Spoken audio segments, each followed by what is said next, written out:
Olá, pessoal. Então, bom dia. Nós vamos dar início aos nossos estudos dentro do componente curricular Psicopedagogia, Relações Interpessoais e Ética da nossa pós-graduação em Psicopedagogia Institucional. Nós vamos tratar nesse momento do assunto referente ao relacionamento interpessoal. Meu nome é Andréia Rubens e vou estar trabalhando o dia todo, com esta disciplina juntamente com vocês.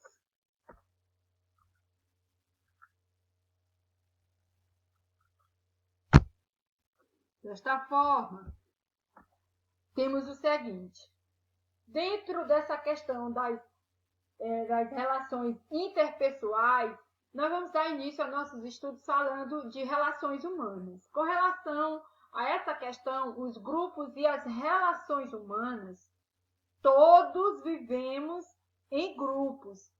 E esses grupos são compostos por família, trabalho, diversão, estudos, igreja e etc. Então, nós, seres humanos, para poder nos desenvolvermos, a gente precisa estar em constante interação. E essa interação ela se dá justamente na questão do compartilhar em grupos, mantendo boas relações humanas. Desta forma, vamos ver então a questão adentrando aqui sobre grupo ainda, Grupo, interação e unidade. Os grupos se reúnem por vários motivos.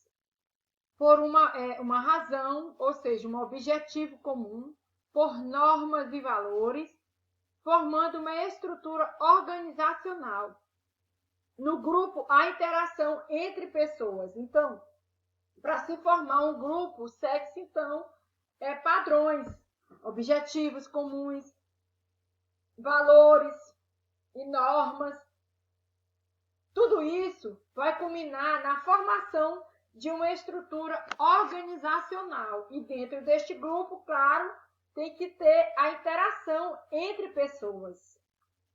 Assim sendo, para saber lidar com pessoas, precisamos entender que existem as relações. E estas relações, elas podem ser com o foco no conceito interpessoal, ou seja, a relação entre pessoas.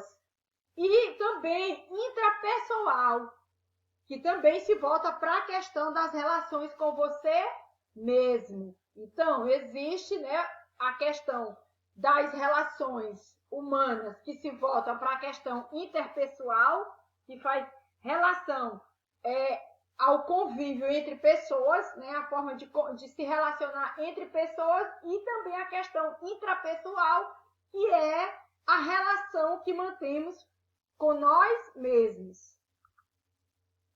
Desta forma, pontos que podem prejudicar o relacionamento interpessoal é importante ser colocado aqui.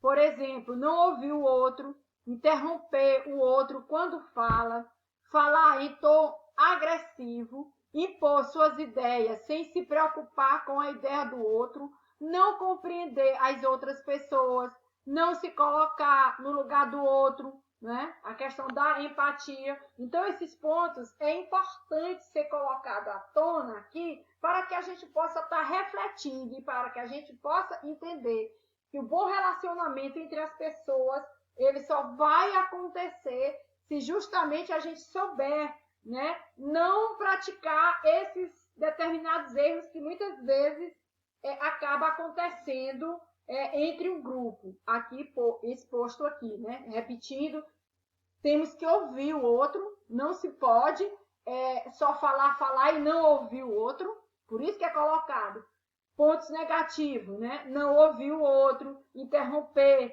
o outro quando fala, falar em tom agressivo, impor suas ideias sem se preocupar com a ideia do outro. Tudo isso e muito mais acaba aqui prejudicando o relacionamento entre as pessoas.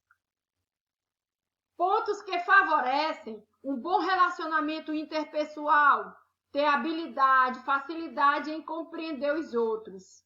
Podemos aprender aperfeiçoar estas habilidades e compreender o outro e a si próprio. Então, a gente tem que estar em constante reflexão para que nós possamos desenvolver atitudes de compreensão, habilidades que venham nos propiciar no sentido de que a gente possa se colocar no lugar do outro e possa ver a necessidade do outro, né? Fazendo essa reflexão, refletindo, né? De forma positiva, para que o bom relacionamento, sobretudo interpessoal, aconteça.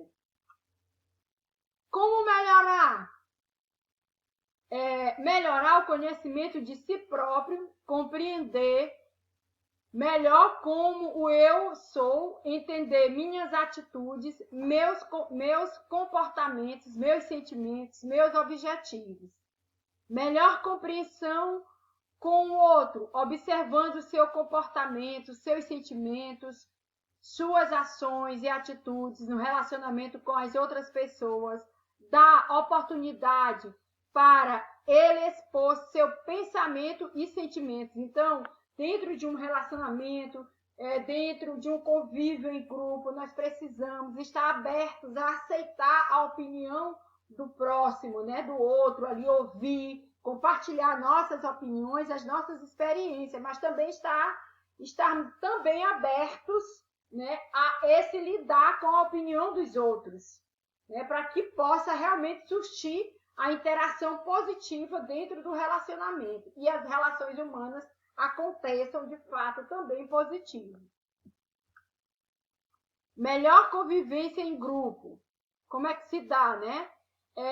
Quando se leva, né, o sujeito a entender que em cada grupo as pessoas exercem papéis diferentes. Papel de pai, de filho, de aluno, de professor, de gerente, de empregado, de amigo, de namorado e etc. Em um grupo pode-se notar vários comportamentos, né?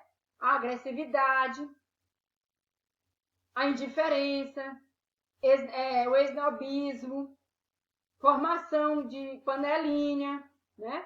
Pouco caso que se faz do outro. Dentro de um grupo acontece todas essas funções negativas. Então, para que o trabalho em equipe, em grupo, realmente aconteça de forma positiva, deve-se evitar justamente esses pontos negativos aqui, né? Onde se coloca bem claro aqui, quando diz, em um grupo pode-se notar vários comportamentos agressivos, né? Pouco caso, indiferença, o esnobismo, a formação de panelinha. Isso aí a gente vê constantemente, sobretudo quando a gente está numa sala de aula, né? A gente vê queixa, nós enquanto professores percebemos e os próprios alunos manifestam, né, essa indignação diante, sobretudo, dessa formação de panelinha que às vezes acontece na sala de aula, mas a gente deve evitar esse tipo de coisa. Se somos um grupo, a gente tem que trabalhar em harmonia com este grupo, dando a oportunidade de todos participarem e expor suas opiniões. Percebendo estes comportamentos e sabendo como tratá-los, terá condições de perceber como o grupo funciona e como os indivíduos interagem. Assim fica mais fácil decidir como agir em diversas situações.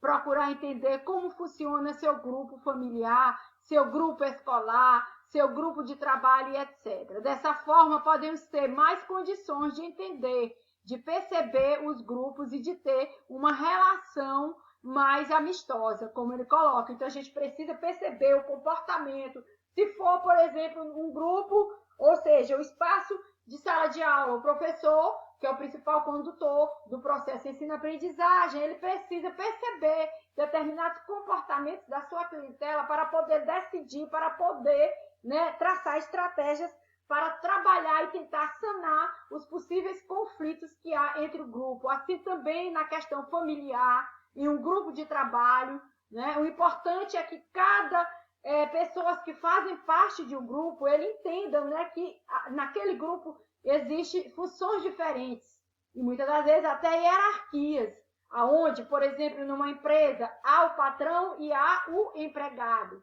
Claro que o patrão ele não pode humilhar o seu empregado, né? O seu funcionário. Porém, o funcionário, muitas das vezes, tem que cumprir algumas regras por questões até mesmo burocráticas. Aí tem que manter o bom relacionamento, ou seja, uma relação amistosa, né? Tem que ter o respeito, a valorização, a compreensão entre todos que compõem o grupo, né? Seja grupo familiar, seja um grupo escolar, um grupo de trabalho e etc.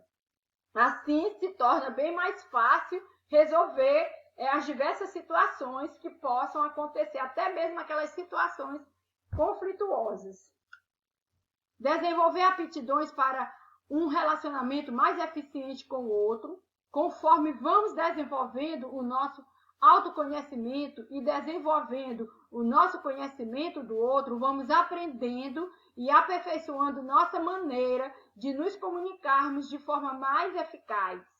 Vamos aperfeiçoando nossas aptidões de como ouvir, como dialogar, como informar, como avaliar, como elogiar e como disciplinar. Então, trabalhar em grupo é de suma importância, né? Porque na medida que a gente vai trabalhando em grupo, que a gente vai interagindo, a gente vai aperfeiçoando também as nossas aptidões, nossas visões, ampliando os nossos conhecimentos, mas isso só será possível se a gente começar a ouvir mais o outro, né? Manter um bom diálogo, ter bastante informação, avaliar se nossas atitudes realmente elas são condizentes ali com a minha permanência naquele grupo e para com todos os componentes daquele grupo. Elogiar, né, o colega quando realmente for necessário. Não ter vergonha de elogiar. Vamos elogiar o próximo, sim, as atitudes do próximo, as boas atitudes, a criatividade do nosso colega. E vamos manter também a disciplina. Desta forma, espero que este primeiro vídeo, né, da nossa aula referente às relações humanas, referente ao nosso componente curricular, relações, psicopedagogia, relações interpessoais e ética, tenha sido de fundamental importância todos os conteúdos aqui debatidos. E espero que tenham compreendido. E vamos também dar continuidade na segunda parte. Essa é a primeira parte da nossa aula e vamos para outras partes, viu? Um forte abraço!